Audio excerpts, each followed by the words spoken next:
சாய் தர்மா TV ஒரு புனிதமான தொழிலை செய்துன்னு இருக்காங்க. காசுக்காகவோ பணத்துக்காகவோ அவங்களுடைய செயல் இல்லை. உலக மக்களுக்கு நன்மை தெரியணுன்றதுக்காக, நல்லது தெரியணும், நல்லதை தெரிஞ்சுக்கணுன்றதுக்காக சாய் தர்மா டிவி ஒரு புனிதமான செயலை செய்துன்னு இருக்கிறாங்க.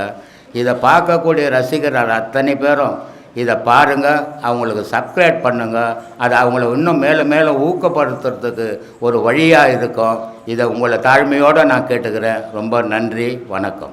சொல்லுங்கப்பா.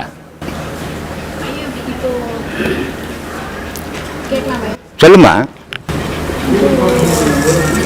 இங்கே பார்த்தீங்கன்னாலும் இந்த பாதையில் நிறைய ஆண்கள் தான் இருக்காங்க. சரி சரி. நீங்கள் சொல்கிறதுலையும் பார்த்தீங்கன்னா விந்து சம்பந்தமாக தான் சொல்கிறீங்க. ஆமாம். பெண்கள் இந்த பாதையில் இப்போ நீங்கள் தானே சொன்னீங்க இங்கே வெறும் ஆம்பளைங்களாக இருக்கிறாங்கன்னுட்டு. வெறும் ஆம்பளைங்களாக இருக்கிறதால விந்துவை பற்றியே பேசின்னுக்கிறேன். இந்த ஆம்பளைங்களாம் பெண்களாக மாறிட்டு வெறும் பெண்களாக என் கண்ணுக்கு தெரிஞ்சாங்கன்னா சுரோனிதத்தை பற்றி பேசுவேன். புரியுதா? சுரோனிதம்ன்ற ஒரு பொருள் இல்லைனா ஒரு உயிர் என்ன இந்த உலகத்துக்கு வராது. அதே நேரத்தில் விந்துன்னு ஒரு பொருள் இல்லைனாலும் இந்த உடல் உபயோகப்படாது. அப்போது இந்த விந்துன்றதுன்னா உயிர், இந்த சுரோனிதம் என்னன்னா உடல். இது ரெண்டும் சேர்ந்து தான் உலகத்தில் இயக்குமே. இரவும் பகலும் தானே இயக்கம். அது மாதிரி ஆணும் பெண்ணும் சேர்ந்து தான் இயக்கம்.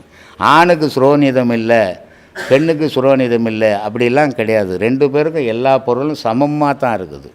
அவன் உயிரை கொடுத்தான்னா நீ உடலை கொடுக்குற. அவனும் உயர்ந்தவன் இல்லை, நீயும் தாழ்ந்தவன் இல்லை. ரெண்டு பேரும் சமமான பொருள் தான். அதில் ஏற்றத்தாழ்வே கிடையாது. ஆனால் இந்த மனம் தான் ஏற்றத்தாழ்வை உண்டாக்கிக்குது. அதனால் மனத்தை சீர் பண்ணோம்னா ஏற்றத்தாழ்வு போயிடும்.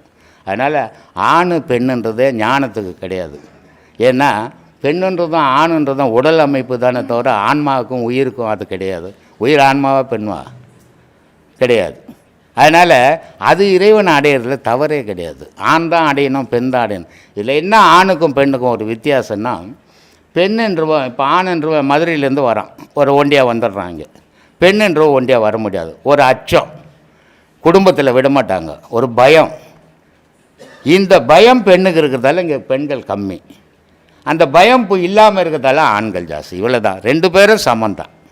எனக்கு வேற்றுமையே கிடையாதுமா.